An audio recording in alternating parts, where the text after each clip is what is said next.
Dear Hangang, on behalf of the Swedish Academy, it is my privilege to convey to you our warmest congratulations on the Nobel Prize in Literature 2024.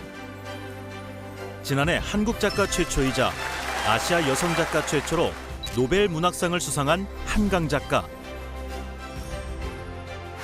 그는 역사적 비극에 맞선 작품을 통해 전 세계의 공감을 이끌어냈습니다. 그의 대표작 소년이 온다의 배경이자 작가가 유년 시절을 보낸 광주에서는 그 의미가 더 남달랐습니다. 한강 작가의 노벨 문학상 수상을 계기로 책 읽는 인문도시를 표방하며 다양한 기념 사업을 추진해온 광주시. 오늘 따따부따에서는 지난 1년간의 성과와 과제는 무엇인지 점검해 보겠습니다.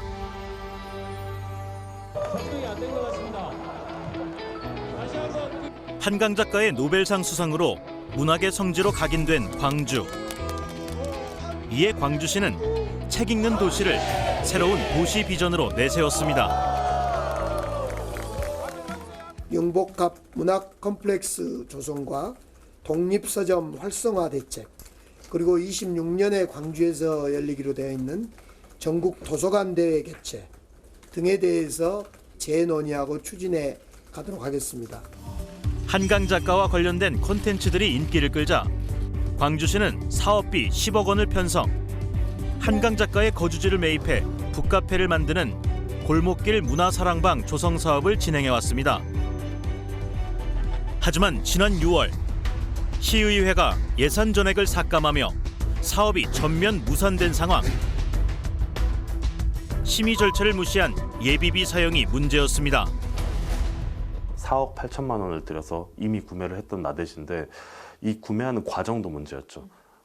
정식으로 의회 예산 심의를 받아서 허가를 구해서 구매를 한 게 아니라 예비비로 구매를 한 거예요. 이 예비비라 하면 보통 재해나 재난이 있을 때 아니면 예산 심의를 받지 않고서라도 우리가 급하게 이거를 빨리 뭔가 투입을 해야 되는 예산 소요가 발생할 때, 그럴 때 쓰는 건데 얼마나 고민을 안 했으면 이걸 예비비로다가 구매를 해놓고 그리고 그 구매를 한 것도 박수받지 못할 그런 행위를 해놨을까라는 그런 생각들이 들었던 거죠. 그렇다면 광주시가 예비비로 구입한 사업 부지는 어떤 모습일까? 중흥동 주택가 한 골목에 있는 한강 작가의 거주지 건물. 실제 한강 작가가 거주했던 공간은 바로 휴대폰 매장인데요. 광주시가 이 한강 관련해서 매입한 부지는 이곳에서 20m 정도 떨어진 바로 이 공간입니다. 예산 삭감의 가장 큰 이유는 한강 작가의 거주지가 아닌 대체 부지라는 것. 광주시는 왜 이 부지를 구입한 걸까?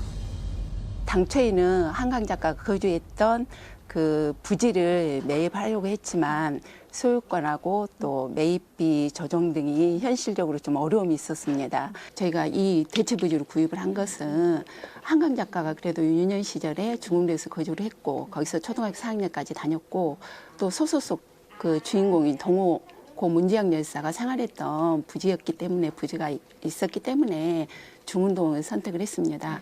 그래서 이 부지가 아니라면은 우리가 한강 작가의 이런 뜻을 구체적으로 어떻게 실현할 수 있는 이런 방안이 없었기 때문에 대체 부지를 통해서 바로 25m 거리고 한강 작가의 또 거주지가 바로 조망이 가능하기 때문에 그 부지를 매입을 하게 된 것입니다. 그게 가장 유감스러운 포인트죠. 사실 어떻게 해서 한강 작가의 생가였던 곳, 그 부지를 구매를 할 수 있었다면 그곳은 생가니까 거기에 대한 의미를 우리가 되새기고 거기를 뭔가로 만든다고 하면 그 당위성은 충분했을 거예요. 근데 그 현재의 소유주가 그곳을 판매하고자 하는 의사가 전혀 없었죠. 그래서 가까운 곳에 살 수 있는 땅이 뭐가 있을까 하고 우리 시는 탐색을 해봤던 거예요. 근데 한 25m 거리에 나대지가 있었고 그 나대지를 이곳을 구매할 때의 감정가와 유사한 금액을 그냥 끼워 맞춰서 구매를 한 거예요. 이렇게 당위성이 떨어지는 계승 사업이 뭐가 있을까라는 생각이 들었고, 이런 이유로 사업이 추진되다 무산되면서 대체 부지에 설치했던 기존 시설물들은 모두 철거된 상태. 현재 이곳은 동네 주차장으로 사용되고 있습니다. 하려면 이에 대해 인근 주민들의 반응도 회의적입니다. 따라서 그러니까 만들어졌을 때도 이게 뭐지? 여기 이게 도대체 무슨 맥락을 전혀 모르겠더라고요. 예. 그러니까 여기 이제 효동초등학교에서 그때 이제 수상하셨을 때 현수막이 많이 걸려서 그래서 이쪽에 사셨었나 보다는 거는 알았는데, 네 여기 꾸며진 거는 좀 네 그 의미가 전달이 좀 안 됐었던 것 같아요. 네. 아니 협소하니까 어차피 지려면 협소하게 지으면은 이게 그 볼품이 없을 것 같아요. 지으려면 확실히. 한강 작가는 노벨 문학상 수상 직후 자신의 기념 사업에 동의하지 않는다는 입장을 밝힌 바 있습니다. 또 밤에 늘 만듦으로써 어떤 의미를 만들어서 사람들에게 다 길이 원한다. 이건 굉장히 가시적인 방법일 수는 있는데 정말 중요한 건 제가 다 책 속에 열심히 써놨으니까 그냥 그걸 읽으시는 게 가장 본질적인 일일 것 같아요. 그 외에 바라는 건 전혀 없습니다. 한강 작가의 반대 의사 표명과 예산 삭감의 벽에 부딪혀 1년째 표류 중인 기념 사업. 광주시의 보여주기식 행정이라는 비판이 나올 수밖에 없습니다. 억울해요. 저희는 그렇게 이제 하시면은 왜냐하면 우리 부서에서는 어떻게 쓰든지 이 사업을 추진해 보려고 이제 인문도시 광주 이런 브랜드를 만들어가기 위해서 노력을 해왔거든요. 그래서 이제 지역 건축사 사무소 대표들도 이런 인문도시 광주 실현에 좀 기여를 하고 싶다. 이래서 재능기부까지 재능기부까지 해서 그 설계 도서까지 받아왔거든요. 내년에 저희가 광주 인문학 산책길 조성 사업이 계획이 되어 있습니다. 그래서 2026년에 기본계획 용역을 추진하게 되는데요. 이 용역 안에 골목 문화사랑 조성 사업에 대한 건립, 운영, 또 앞으로 전략까지 구체적으로 검토를 해서 이 사업이 한강 작가의 문학 정신을 기리고 또 시민들과 함께 나누는 이런 문학 공간을 조성하기 위한 계획입니다. 올해 사업은 무산됐지만 광주시는 사업 추진 부서를 변경. 내년 국비 1억 원이 확보된 인문학 산책길 조성 사업을 통해 사업을 재추진한다는 계획입니다. 구체적으로는 이제 한강 작가의 대표작 소년이 온다의 주요 배경이 된 중흥동 효동초등학교 주변과 그리고 전실빌딩 245 그리고 5.18 민주광장이 있는 금남로 1원을 잇는 걷기형 인문 프로그램으로 운영하려고 하고요. 거기에 실감형 콘텐츠를 결합해서 문학과 장소, 역사를 함께 체험할 수 있는 도시형 인문관광 모델을 구축하려고 합니다.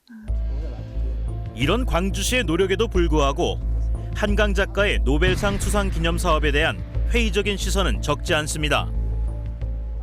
사업을 하려면 이제 그 사업에 참여하는 이제 시민들하고 어떤 소통이라든지 여론 조성이라든지 또 뭐 비전에 대한 공유가 돼야 되잖아요. 근데 그런 그 절차적인 사전에 좀 논의해야 될 것들이 많이 좀 시간 단축 생략을 하고 행정 주도로 결과물을 내고 우리가 이렇게 해놨으니 그거를 이용해라. 이렇게 좀 그 행정을 하고 있지 않는가 싶어요. 결론적으로 뭐 많은 돈을 들여가지고 인문 도시를 만들어 놓은들 우리 시민들이 그걸 활용하지 않고 그 시스템을 이해하지 못한다면 무슨 의미가 있겠습니까? 결론적으로 실제 그걸 이용하고 또 그 혜택을 시민들한테 주고자 하는 거기 때문에 좀 시간이 걸리더라도 충분하게 그 의견 수렴을 좀 해서 사업을 하면 좋겠다. 한강 작가의 노벨상 수상을 기념해 공상예방 조성 사업을 추진한 북구 역시 성급한 사업 추진으로 졸속 행정이라는 비난을 받고 있습니다. 공상예방은 어린 시절 공상을 즐겼다는 한강 작가의 스토리에서 착안한 사업으로 중흥도서관 1층에 1억 8천여만 원을 들여 조성 사업이 추진됐는데요. 하지만 의회에서 예산이 전액 삭감되며 사업 자체가 무산됐습니다.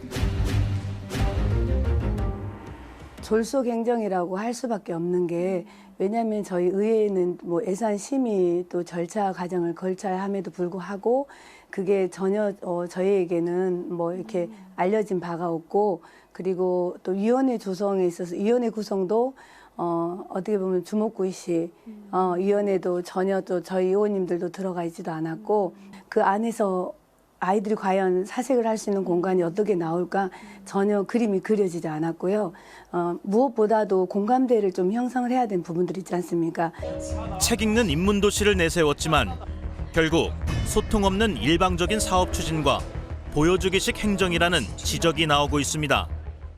관에서 하는 행사들이 대체로 산발적이거나 단발성 행사들이 많고 성과 지향적이고, 그런데 이제 인문도시를 만든다는 거는 단기간에 이렇게 뭐 수익 사업이 된다거나 단기간에 효과를 보는 그런 사업은 아닌 것 같거든요. 그래서 장기간에 거친 인문학 생태계 조성 사업, 요게 가장 중요하다고 생각합니다. 북구가 추진한 사업이 무산되자 주민들이 직접 움직였습니다. 지난 9월 한강 작가가 살았던 중흥동 역전 커뮤니티 센터에 공상해방이 북카페로 꾸려졌습니다. 주민들의 아이디어가 도시재생 주민제한 공모 사업에 선정된 겁니다. 저희 센터가 이제 잘 여기에서 광주역과 가깝지만 잘 사람들이 센터를 잘 모르는 경우가 많은데, 이 한강 작가의 출생지라는 지역의 성장성을 살려서 주민들이 직접 운영하면 어떻겠냐 해가지고 북카페 형태의 문화공간을 만들어 보았습니다. 북카페 한쪽에 있는 암막으로 둘러싸인 공상의 공간. 여기선 누구나 어린 시절 한강 작가처럼 책을 읽고 혼자만의 사색을 즐길 수 있습니다. 원래 여기는 기존의 그 북카페의 창고였던 공간이에요. 창고였던 공간을 오셔서 좀 쉬시면서 여기 지금 한강 작가의 아카펠라가 지금 나오고 있거든요. 이 아카펠라를 들으면서 똑같이 한강 작가가 되셔서 공상을 좀 즐길 수 있는, 그걸 생각하시고 만든 공간입니다. 행정의 사업은 무산됐지만 시민들은 한강 작가를 기념하는 공간을 포기하지 않았습니다. 하지만 이번 달 공모 사업이 종료되기 때문에 이 공간의 활용 방안에 대한 고민이 깊습니다. 지역 작가들과 지금 프로그램들을 운영을 하면서 주민들이 지금 문학적인 스킨십을 많이 즐기고 계시고, 제가 이제 내년에도 공모 사업이 있어서 그 내년 공모 사업을 통해 가지고 좀 이 공간을 좀 지속적으로 유지할 수 있도록 나갈 계획이고요. 한강 작가의 노벨상 수상으로 시작된 인문도시 광주 브랜드화. 하지만 책 읽는 도시가 되기 위해서 진정으로 필요한 전략은 무엇인지 진지한 고민이 필요한 시점입니다. 멀리 봤으면 좋겠어요. 한 5년 그리고 10년 이 정도도 짧고, 문학과 예술, 문화가 살아 숨쉬는 도시의 생명은 저는 100년, 1000년도 더 간다고 생각하거든요.